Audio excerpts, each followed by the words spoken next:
It could reduce pollution and cut congestion, but charging to use roads would be very unpopular with many drivers, especially in places where public transport is patchy, like here in Dudley, where the nearest train station is 2 miles from the town centre. I cannot drive every day, basically, so I rely on my car. So for them to charge us for driving on the roads is just another extra charge, like insurance, which is sky high anyway.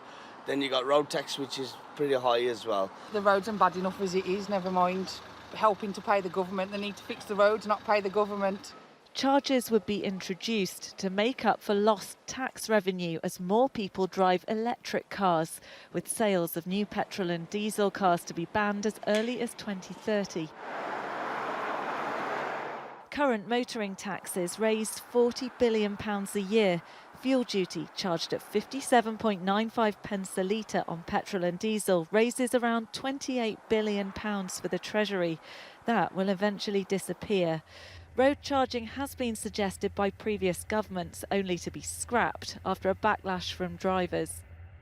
Well, I think to make it more palatable, you have to give some benefits to drivers. So we have a system, every driver would get 3,000 free miles. If you live in a rural area, you'd get an additional 1,000 miles. Then after you've used up that quota, there would be a charge per mile.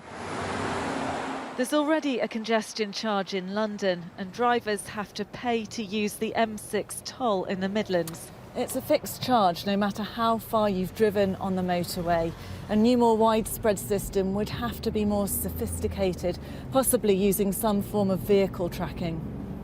Even those who believe charging is essential say it has to be done fairly. That means bringing it in coordination with improvements to public transport, walking and cycling, and varying the level of road user charging so that it is higher where there are lots of options and lower where there are not very good options.